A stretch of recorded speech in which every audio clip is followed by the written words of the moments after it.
Hey everyone. Have you ever looked back on your day and just thought, man, why did I get so bent out of shape about that? Well, today we're going to dive right into that feeling. We're going to unpack how we can get a better handle on our emotional responses using some really powerful ideas from something called cognitive behavioral therapy, or CBT. Let's get into it. This quote from Daniel Goleman really just hits the nail on the head.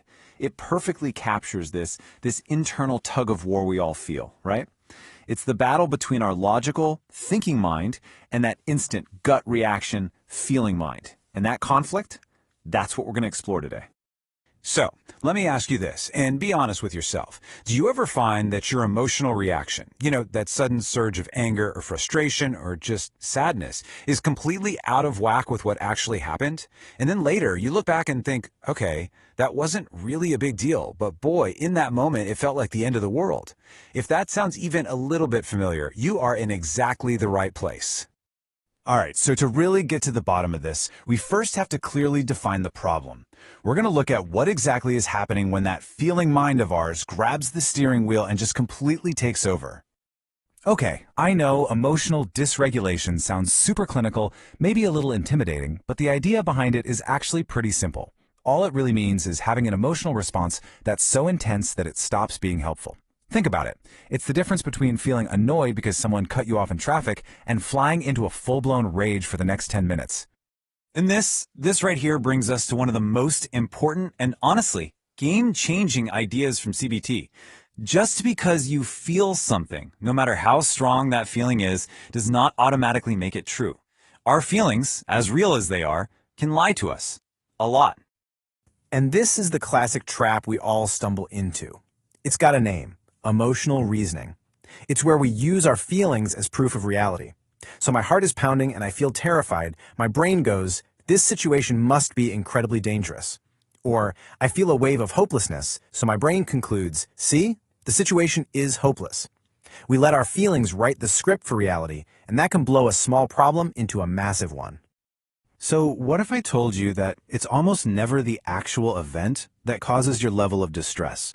The real culprit, the thing that's really pulling the strings, is something else entirely. This is so important to get. 10 different people can go through the exact same thing. Let's go back to getting cut off in traffic, and you'll get 10 totally different reactions. One person might get furious, another might just laugh it off. A third person might barely even register it happened. The event was identical for everyone. The only thing that was different was their own internal programming, how their brain perceived and processed what happened.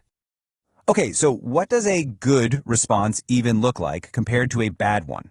Let's draw a really clear line here between what we'd call healthy negative emotions, which, by the way, are totally normal to have, and the unhealthy ones that just cause us a lot of extra pain. This chart lays it out perfectly. It is absolutely normal and healthy to feel sadness when you experience a loss, but that's a world away from the crushing, persistent state of depression. Or look at annoyance versus aggression. Feeling annoyed when someone is inconsiderate, that's a healthy response. But letting that annoyance escalate into aggressive words or actions, that's the unhealthy, dysregulated response we're talking about. Okay, so we've spent some time defining the problem. So what's the fix? Well, the solution is all about consciously, deliberately putting our rational thinking mind back in the driver's seat. It's about deciding that your thinking mind is the boss, not your feelings.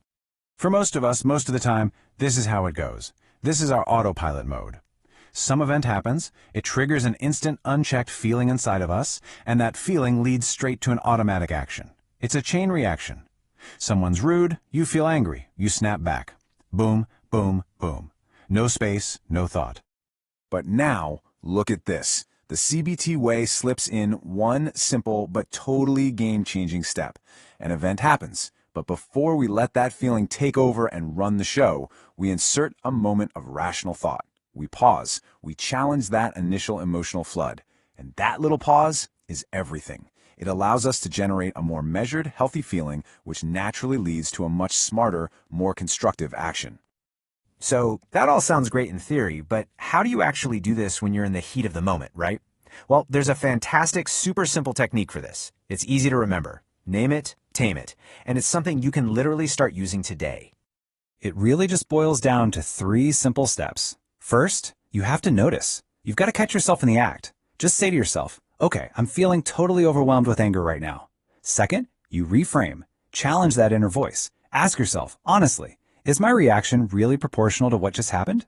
And third, you respond. You deliberately choose a different, cooler way to behave. Maybe that's taking a deep breath. Maybe it's walking away for 5 minutes. You choose an action that's actually going to help the situation, not just feed the fire. So as we start to wrap this up, what this all comes down to is a really fundamental choice. This isn't just about trying to manage a bad mood here and there.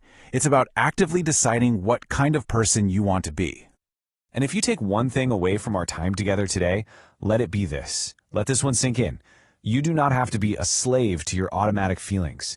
You have a choice. By putting that thinking brain of yours in charge, you can start to architect your own emotional life. So I'll just leave you with this to think about.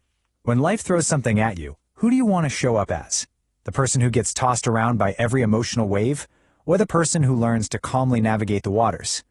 With a little practice, that choice is absolutely yours. Thanks for joining me.